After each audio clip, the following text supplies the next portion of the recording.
हम अनंतनाग जिले की बिजबिहाड़ा कॉन्स्टिट्यूंसी में हैं और यहाँ से जो बीजेपी के उम्मीदवार हैं सूफी यूसुफ साहब हमारे साथ हैं इस वक्त। बहुत सारी बातें हम इनसे करेंगे। यहाँ के बहुत सारी प्रॉब्लम्स हैं, बहुत सारे इश्यूज हैं जिनको एड्रेस करना बेहद ज़रूरी है। उनको लेकर के जो यहाँ की प्रॉब्लम्स हैं, इनके जहन में क्या कुछ प्लानिंग है, अगर ये यहाँ से चुनाव जीतने के बाद, इलेक्शन जीतने के बाद असेंबली पहुँचते हैं तो क्या कुछ प्रियोरिटीज़ रहेंगी इनकी, कैसे काम करेंगे। इस्तकबाल है आपका मुंसिफ टीवी में, कैसे हैं आप?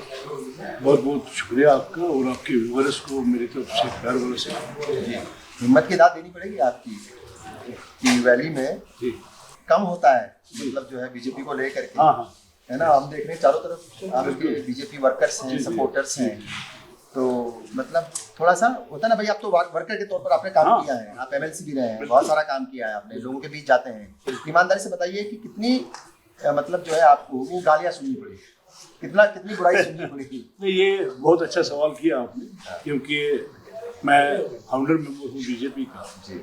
1997 में मैंने भारतीय जनता पार्टी ज्वाइन की और उसके बाद पहला इलेक्शन मैंने बिजबिहाड़ा से ही लड़ा 99 में। और उस वक्त मेरे 4 साथी शहीद हुए। एक हैदर नूरानी थे हमारे से, वो पार्लियामेंट कैंडिडेट थे और मेरे साथ और अपने 4 वर्कर थे। और मैं भी सीरियसली इंजर्ड हुआ and I was hospitalised for 6 months। तो ये बड़ा कठिन था, बट ये है कि मैं बीजेपी में क्यों जुड़ा और क्यों लगातार रुके रहे? हाँ, बीजेपी में मेरा जुड़ना, before politics I was working in police department. तो मेरा कोई खानदानी सियासी वो नहीं है, क्योंकि भारतीय जनता पार्टी में मेरा जुड़ना देश की हिफाजत करना मेरा अवलीन फर्ज था। क्योंकि मैंने देखा भारतीय जनता पार्टी में खानदानी राज नहीं है, देश के लिए काम कर रही है। और मेरा प्रॉफिट मोहम्मद सल्लल्लाहु अलैहि वसल्लम मुझे फरमाता है, वतन परस्ती हुब्बुल वतन। और मैं इसी मिट्टी में मुझे मरना है, इसी मिट्टी ने मुझे जन्म दिया। तो मैं इस मिट्टी में, मेरे अपने देश में किसी ऐरे गहरे लत्थू केरे को यहाँ राज करने नहीं दूंगा। मैं स्टिल अपने मिशन पे खड़ा रहा हूँ। और आप यकीन मानेंगे सर, मुझे नहीं पता था मैं एमएलसी बनूंगा, मुझे नहीं पता था मैं 15 साल वाइस प्रेसिडेंट बीजेपी में रहूंगा, मुझे नहीं पता था नरेंद्र मोदी जी तीसरी बार देश के प्राइम मिनिस्टर बनेंगे। मुझे इतना पता था, मैंने नेशनल कॉन्फ्रेंस की भी किताब पढ़ी, उस वक्त पीडीपी थी नहीं, मैंने कांग्रेस की भी किताब पढ़ी, उनमें मैंने देखा इनमें देशभक्ति नहीं, मैं खानदानी था। देशभक्ति भारतीय जनता पार्टी में थी, तो मैं भारतीय जनता पार्टी में। बिल्कुल ठीक है। थोड़ा सा सख्त बयान है आपका उन पार्टियों को लेकर के, खासतौर से कांग्रेस को लेकर के, जिन्होंने आज़ादी में अपना रोल अदा किया। उनके बहुत सारे जो लीडर्स हैं वो शहीद हुए हैं। इस मुल्क की आज़ादी में हर कौम ने, हर इलाके ने और हर जबान बोलने वाले ने और मजहब के लोग ने वो अपना रोल अदा किया है। तो थोड़ा सा सख्त बयान है आपका। नहीं, सख्त बयान नहीं है। क्योंकि मैं इसलिए कह रहा हूँ, ये मेरी तरफ से नहीं, मैं बोल रहा हूँ, ये बहुत सारे लोग आपको ये आपका बयान सुनने के बाद कहेंगे कि थोड़ा सख्त बयान है आपका, और शायद सुनना भी पड़ता होगा। नहीं, मैं आपकी वसादत से उन लोगों को कहना चाहूँ, नेहरू गांधी जी ने जब इलाहाक जम्मू कश्मीर में शेर कश्मीर शेख मोहम्मद अब्दुल्ला के साथ किया, और जब हम आज़ाद हुए 1947 में, तो हमारा पड़ोसी मुल्क, ये भी गांधी फैमिली की वजह से ही हमारे मुल्क को 2 हिस्से में। अगर गांधी की फैमिली नहीं होती, आज नेहरू की फैमिली नहीं होती, तो जनाब जी पाकिस्तान हमसे अलग नहीं होता। पाकिस्तान भी हमारा ही मुल्क है, हम चाहते हैं कि वो हमारे। लेकिन आपकी पार्टी तो अखंड भारत की बात कर रही है ना, और अखंड भारत बनना चाहिए। बिल्कुल, मतलब कहते हैं भाई, ताकि जो है सारे मिल जाएं। ये बताइए, हम इस कॉन्स्टिट्यूएंसी की बात करें, जब आप देखें, चूंकि आपको तो तजुर्बा है, लोगों के बीच जाते हैं और बहुत सारी आपने जो है मतलब वो सुना होगा, ताने भी सुने होंगे, तो आपने बताया भी है, और आपने गोली भी खाई है। बिल्कुल, यानी हर तरीके से आप एक तरीके से जख्म हर तरह के झेले हैं। बिल्कुल, जबान के भी, तानों के भी और गोली के भी। अब जो लोगों के बीच आप जा रहे हैं, रेस्पॉन्स क्या है, वो तमाम बातें, चूंकि मैंने लोगों से बात की, वो कह रहे थे कि काम भी बहुत किया आपने, जो भी आप कर सकते थे वो काम किया डेवलपमेंट के लिए। सर, मैं आपको एक बात बताऊंगा, क्योंकि मैं एक सच्चा इंसान, जो मेरे दिल में होता है मैं सच्चाई कहता हूँ। जब मैंने बीजेपी ज्वाइन की, आप यकीन नहीं करेंगे, मेरे फादर साहब ने मुझे अपनी प्रॉपर्टी से बेदखल कर दिया। क्यों? बोला इसने बीजेपी ज्वाइन किया तो ये मेरा बेटा नहीं है। क्यों? जब मैंने बीजेपी ज्वाइन किया तो मेरे फादर साहब यहाँ ही रहते थे, तो उनके आस पड़ोस के लोग आए कि तुम्हारा बेटा देखो कितना खराब निकला, उसने हिंदू आज़म अपना लिया। और आप यकीन मानिए मेरे पास आज भी वो अखबार कटिंग है। मुझे फादर साहब ने कहा कि नहीं, आप मेरे बेटे नहीं हो, आपने ये किया, आपने यहाँ सोसाइटी में माहौल खराब किया। फिर जब आहिस्ता आहिस्ता आहिस्ता आहिस्ता मैंने काम किया, मैं लोगों के बीच में जुड़ा, और मेरे फादर साहब को फख्र हुआ मुझे कि मेरा बेटा, आज मुझे लोग यहाँ पे आते हैं कहते हैं कि नहीं, आपके बेटे ने हमें मदद की, आपके बेटे ने हमें फलानी को छुड़वाया, आपने बेटे ने हमें मदद कर ली हर लिहाज से। तो मुझे फिर अपने आप के ऊपर फख्र हुआ। मैंने कहा मैं अच्छी पार्टी मैंने चुनी है। चलो एक मिसाल और भी है। एक डीसी था मेरे अनंतनाग, मैं 2 कार्यकर्ताओं के साथ गया, कोकड़नाग के कार्यकर्ता थे। जब मैं डीसी साहब के पास गया, मैंने कहा जनाब ये मेरे कार्यकर्ता है, इनको ये थोड़ा छोटा मोटा काम है, ये खुदा हाजिर नाजिर रखकर, ये सच है। और मुझे ने अपने ऑर्डरली से डीसी ने धक्के दे के बाहर निकाला, बोला भाई ये सोफी यूसुफ हिंदुत्व चलाने यहाँ आया है, इसको निकाल दो। वो 2 वर्कर मेरे साथ थे, वो भी मेरे पीछे पीछे निकले। उन्होंने डीसी साहब ने उनको बुलाया भाई तुम आ जाओ, तुम बोलो क्या काम है। पर सोफी यूसुफ के सामने मैं आपका काम, ये बीजेपी से है, ये मैं बीजेपी, आपके साथ 2 वर्कर थे और एक जमाने में बीजेपी के पास सिर्फ 2 सीटें थी, 2 सीटें थी, 303 तक पहुंची, अब 240 पे है वो। Yes sir. ये बताइए यहाँ से क्या उम्मीद है वैली से, खास तौर से? सर देखिए, पहले से हमारी मेहनत, हमारी ऑर्गेनाइजेशन ने मेहनत की, हमारे सेंटर लीडरशिप ने मेहनत की, स्टेट लीडरशिप ने मेहनत की।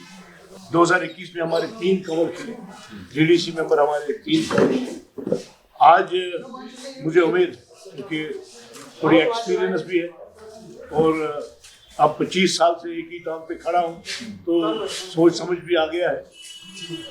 तो 5 से 7 सीट वैली से निकले, कश्मीर घाटी से कमल खिलेगा और मोदी जी की जो है, जिसमें पहली सीट बिजनौर की। बिल्कुल। और आप जो है वो थोड़ा सा इमोशनल कार्ड भी खेलने, पता चला है मुझे, कह रहे हैं कि भाई ये मेरा आखिरी इलेक्शन है। हाँ नेचुरली, देखिए आज मेरी उम्र 57 साल है, तो अब कोई फिर दूसरा 5 साल के बाद दूसरा लड़ेगा, क्योंकि हमारा खानदान से कोई नहीं है ना, खानदानी राज नहीं है।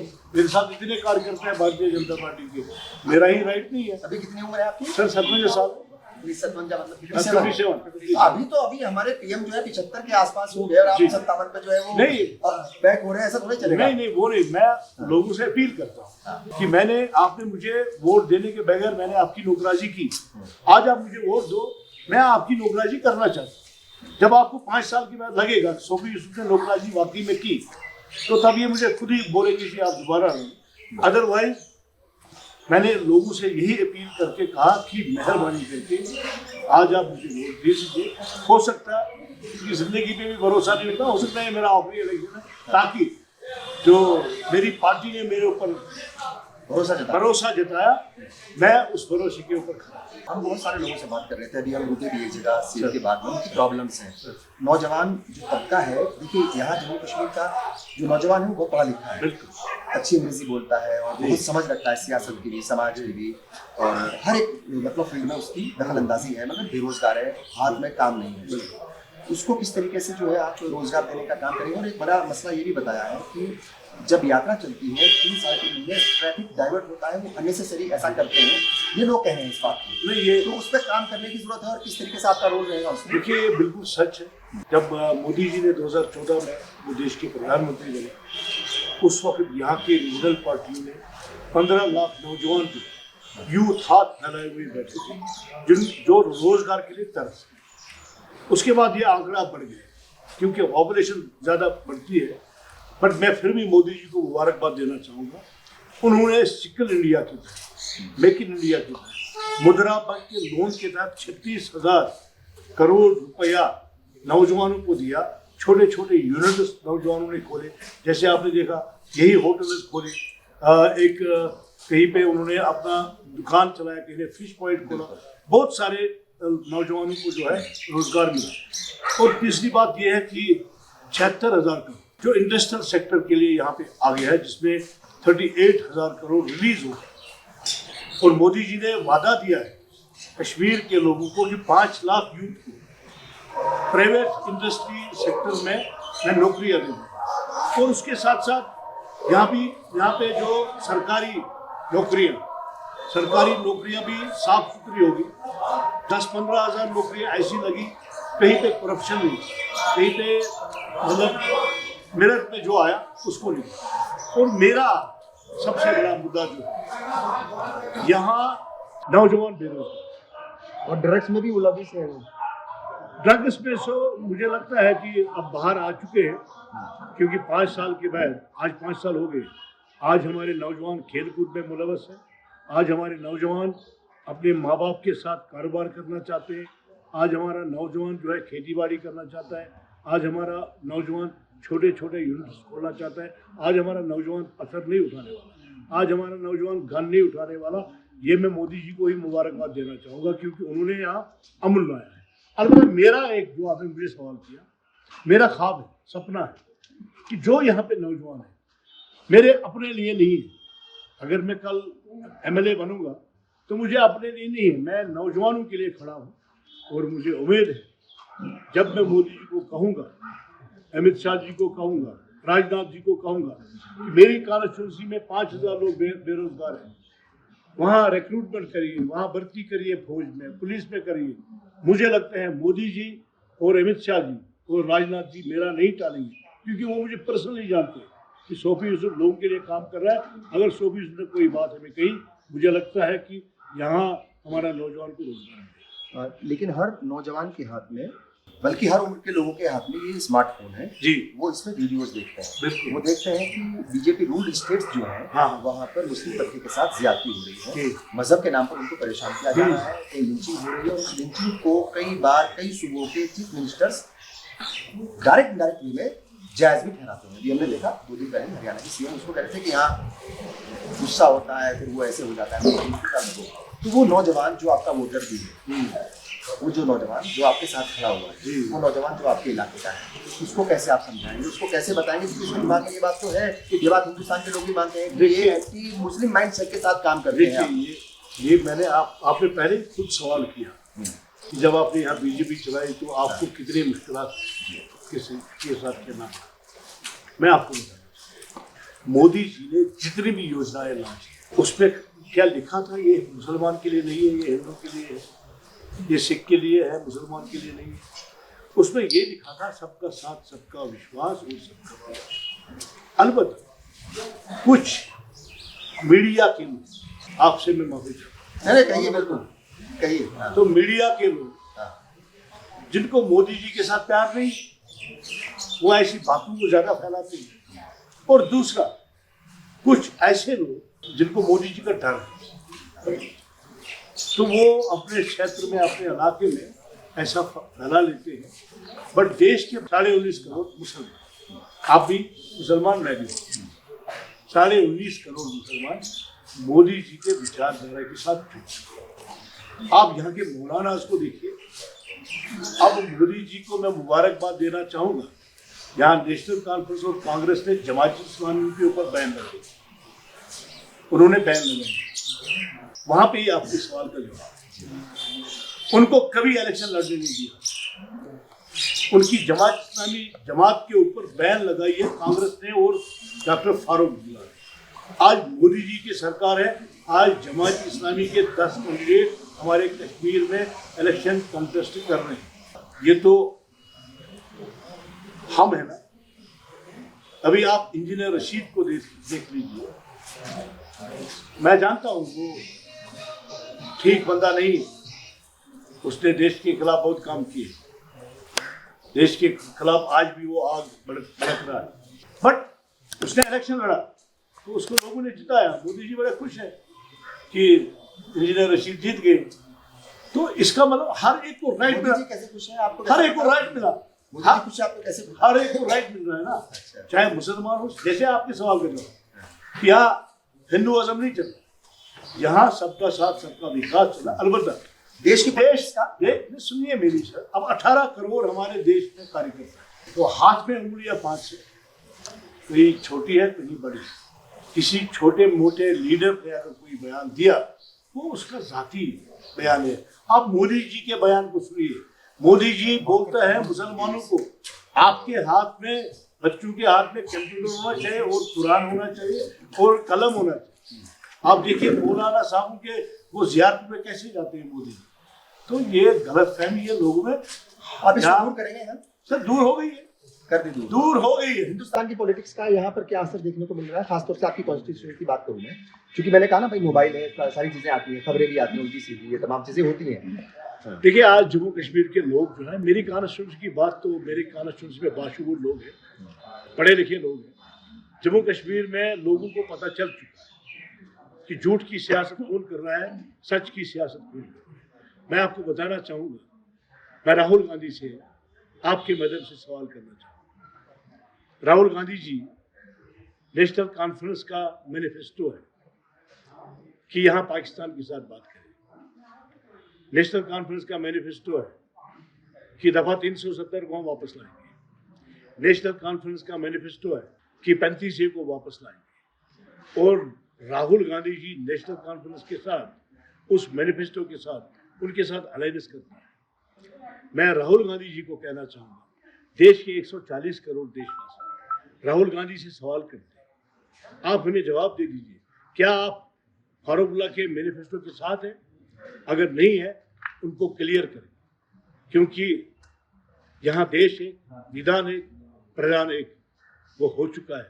दुनिया की ताकत उसको जो है वापस देना से। चूंकि इसको लेकर के, इस मसले को लेकर के बात सच है कि नहीं, पूछना चाहिए, पूछना चाहिए सर, कर रहे हैं लोग सर पूछना चाहिए। और वो कह रहे हैं कि हम ले आएंगे, क्योंकि जाहिर है पार्लियामेंट का एक झूठ बोल रहे हैं। हाँ वही लोग झूठ बोल रहे हैं इस मसले पर।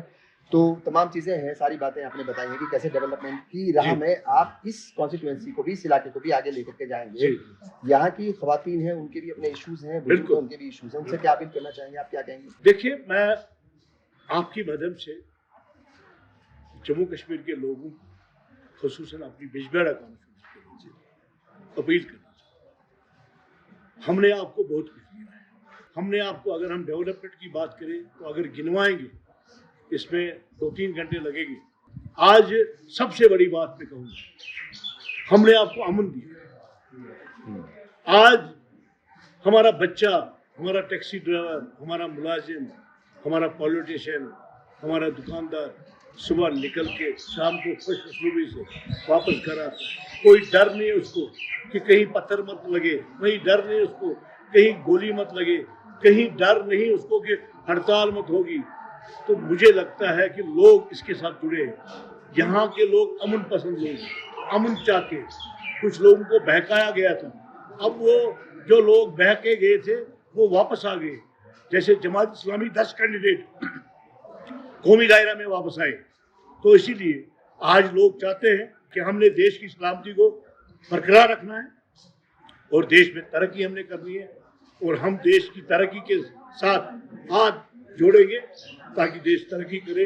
आज लोग भारतीय जनता पार्टी के नरेंद्र मोदी को बहुत पसंद करते हैं और सूफी को भी बहुत पसंद करते हैं। हमसे बात की बहुत बहुत शुक्रिया। ये थे सूफी यूसुफ साहब, सियासत के सुलझे हुए खिलाड़ी हैं, लंबे वक्त से सियासत में हैं और जाहिर तौर पर जैसे इन्होंने कहा कि बहुत सारे जख्म खाए हैं, ज़बान की भी और गोली भी लगी है, वो भी खाई है। इनका एक मानना है, एक बहुत मोटे तौर पर और खुले तौर पर ये एक बात को बिल्कुल ईमानदारी से कह रहे हैं कि यहाँ से जिस तरीके से बीजेपी को लेकर के एक माइंडसेट था लोगों में, आहिस्ता आहिस्ता वो दूर हो रहा है। लोगों को लग रहा है कि नरेंद्र मोदी यहाँ की आवाम के साथ हैं, इनकी फलाह बहबूदी के लिए काम करना चाहते हैं, और इनको ऐसा भी लग रहा है, ऐसा ये मानते हैं कि जब 8 अक्टूबर के बाद रिजल्ट्स आएंगे और जब वैली से एक पैगाम निकलेगा मोहब्बत का, तो वो दूर तक जाएगा। कैमरा पर्सन शबीर डार के साथ खुर्शीद रब्बानी।